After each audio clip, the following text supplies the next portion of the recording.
Okay, magandang gabi po sa ating lahat. At ito po ang ating isang caller natin na nagtatago sa pangalang Kuya Jojo, ano, ng yan po, Barangay Commonwealth, Quezon City. At nagtatanong po siya sa anong pamamaraan at anong kadahilanan kung bakit ang karamdaman pong pasma ay para pong tinatawag na death sentence, no? Death sentence. Bakit po kaya death sentence ang paratang natin dito? At wala raw pong kagamutan. Minsan po kasi ang mga tao po may mga paniniwala pong maganda dito at may paniniwala po na hindi. Para po hindi malaglag ang ating pong buhay sa impyerno, isa lang po yun, kiss of death. So, marami ko na pong ganyan na napagtanggumpayan na na-save. Lalo po yung mga athletic, no, ng mga bata sa ngayong panahon. Naliligo po yan ng pagod. Nagbabasketball po yan ng pagod. At pag nagbasketball po yan, pagod, diligo. Ang problema po, true to life story, reality based po tayo. Yan po ang pagkakaiba natin sa lahat ng may karunungan at nag-aral ng mediko. Nothing compares, but what I want to hear by the whole world is the truth, but nothing is the truth. Kahit ano po ang inyong kalagayan sa buhay, tayo may mayaman o mahirap, ito po ang dapat ninyong malaman. Ito po ang dahilan kung bakit hindi ako pwedeng ma-interview. At wala pong humahamon sa atin para tayo ma-interview. Kiss of death, 1 hour no breathing. Meron pong isang binata. Diyan po sa barangay Las Piñas, boundary po ng Cavite. Nakalimutan ko na kung ano pong yan. Barangay dyan. Sapote, malapit po sa barangay Sapote dyan. Las Piñas sa may pulang lupa. Boundary po yan, nag-aagaw ang boundary dyan. Naglaro po ang binata ng basketball. Ay kasalukuyan po kaming nandun. At ang nangyari po pagkatapos po ng paglalaro ng mga binatang ito, may isa po doong binata na na-rate ko lang po sa inyo na nagbabasketball at tumigil at sa kasagaran po na kanilang laro at pawisan na sila at pagod na sila sa kainitan ng araw, bigla pong may dumaan na sorbetes. Kumain ng sorbetes at kumuha po ng kanilang dalang malamig na tubig. Doon po inatake man ng myocardial infarction, atake sa puso. So nagsasalubong po ang neutral temperatura, thermostat ng heat and cold. Tandaan, listen good, Philippines. People of the whole world, listen good.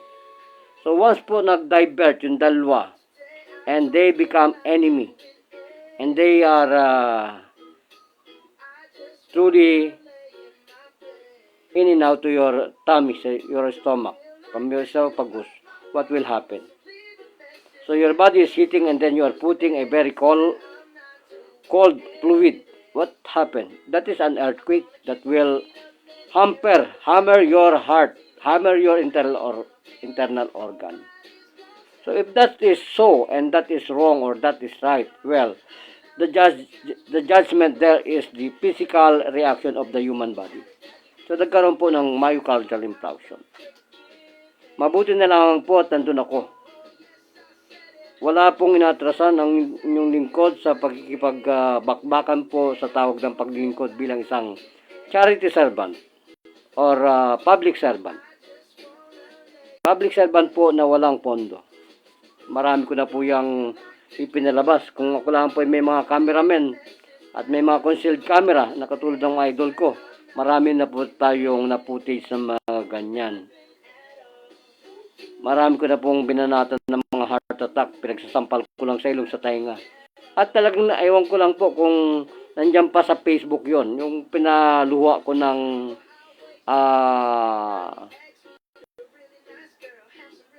sa tainga nagkaluga, nagkasipon, pati sa mata nakaluha, pati yung sa kanya pong dila, talagang lawit na ang dila.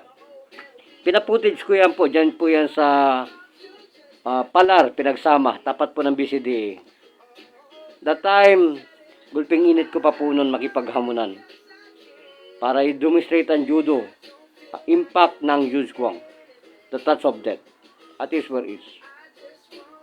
So sa mga nag-aral po ng medisina, marami po kasing napapakinggan natin at nababasa sa libro na yung nga pong mass hysteria na tinatawag natin ay napakarami pong mga kasabihan na malito, tama to. So sa akin pong palagay, mga kababayan, kung tayo po ay may kalamangan sa pag-aaral, dun po tayo sa lamangka. Case of death. Yan po ang hindi matukoy ng medisina. The failure of the human study is on how you awaken your dead body from the dead. Come on, that is look like a biblical and scientific method. Wala po nakakagawa ng ganito sa judo. Na pag pumasok po kayo sa entrance ng isang discipline na martial arts master, yung po ang ibibigay sa iyo. Baka masukmura lang po kayo ng kaunti at nawalan kayo ng malay, tumawag na po kayo ng bombero at nanay ninyo para po kayo ay lagyan ng pulbo. Hindi po ganun ang training natin. Ang training po natin is about miracle. Kung paano po kayo magbuhay ng patay. So at is where is. So doon pa lamang po sa ating libro ng ating pong United Nations or any other country, they are very cold country. And yet, they are presuming to be preventive treatment is by using the, what do you call that, heat compress, heat application. Why? Because in that country, the weather is cooling. So, kailangan po nila namang heater dyan. So, saan po kayo nakakita na ang libro na binabasa ng ating mga dalubhasang doktor kahit ako ay Tagalog? Halos wala po yan.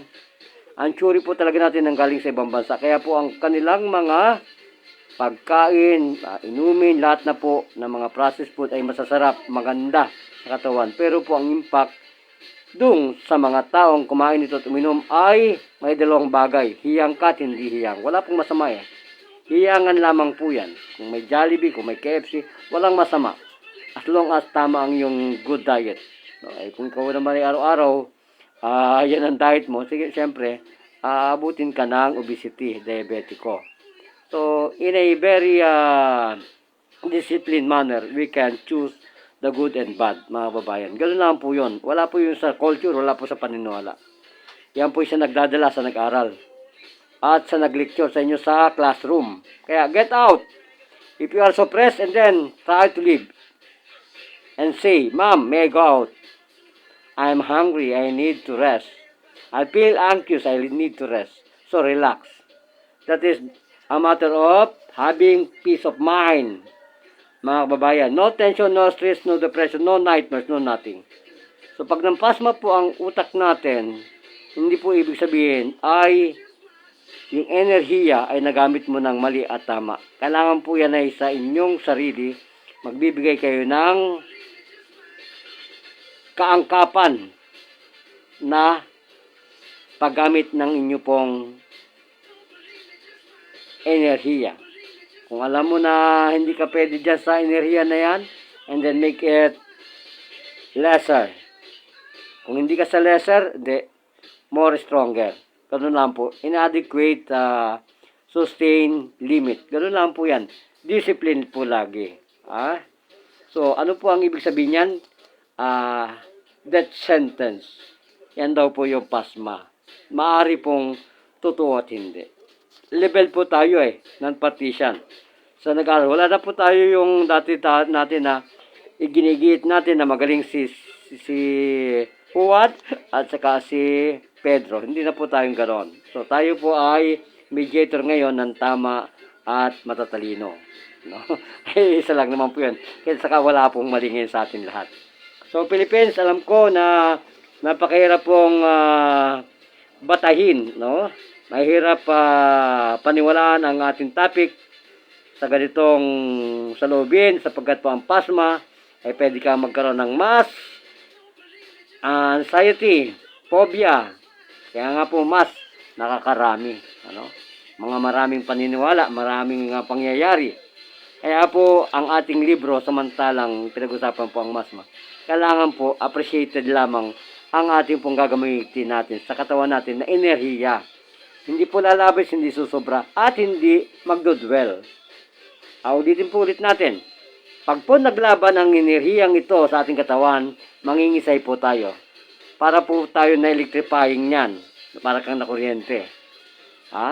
Kailangan po yung heat, hindi lalampas sa constant heat ng katawan. Kailangan po in a maximum. Hindi lalabis, hindi aangat. So para po sa akin lang, sa akin lang po, nasa meridian po ako sa gitna. Sapagkat pag ang umulan po, sigurado kukulog. Sigurado yan. At pag kumulog, may kidlat. At pag yan po ay nagdiit, sigurado, may mangyayari. May mabubuhay. Katulad po ng pag-ibig natin. Pag nagdikit ang negative positive, may mabubuhay. So, ganun lang po. Napakahiwaga po nito. Kaya pag sumuntok po kayo ng pagmamahal, hindi po kayo makukulong. Pag sumuntok kayo ng laban sa Panginoon, makukulong ka. So, wag po maging violent sa ating paggamit po ng enerhiya. Tandaan po natin, kung may pagpapala sa Diyos, may awa po pa rin ang ating pong makakantam sa Kanya. Sa Kanya po yan. God be the glory. To God be the glory. Gracias. Vamos, Philippines. I hope na naipaliwanag ko po ng tapat ang inyong katanungan. Manong Jojo, yan po yan. Huwag pagsasalubungin, pag-aaway ng enerhiya. Yan po ay pasma. Pwede pong mamatay. Sentence to die ka dyan. Kaya po, ang masasabi ko lang po, huwag kang tatambay dyan. Pag sinabing may death row dyan, huwag kang tatambay dyan. Mamamatay ka dyan. Try to get out to the situation. Huwag mong hayaan ang situation, ang pag-ibig mo ay gamitin at manipula ka ng maling akala mo. Na ikaw ay peacemaker lagi. Ikaw lagi ay bird lover. Hindi po pwede yun. So, ganun po ang lagi po nating iisipin, na hindi po tayo laging nasa taas at nasa baba. Dapat po nandun tayo, pumagitna po tayo sa ating mga sitwasyon. Okay? Kung bang ibig po sabihin, peacemaker po lagi. Kaya po ang puso natin, kaya may peacemaker, para po, pag nagkayo ng tremendous heartbeat tayo, raising yan, magkakaroon po yan ng hupa. Hello po kay kapatid na Romel Mutol. Murong, hello. Ito yata yung inaano ko. At hello po sa inyo lahat. At sana po maparusahan natin ang mga ang mga gumagawa po ng nakakalason na mga paniniwalang ito. Yan po ay itinata sa Panginoon para sila ay matauhan. Yun po ang parusa natin. Lagi pong ina good vibes. So, gracias Philippines, at sana po sa mga nanonood sa akin, hindi na po natin puputulin natin ito. Hindi na po habaan, hindi po iklan. So, vamos po. At sana po ay may natutunan ng inyong lingkod. Gracias Philippines. Bye-bye.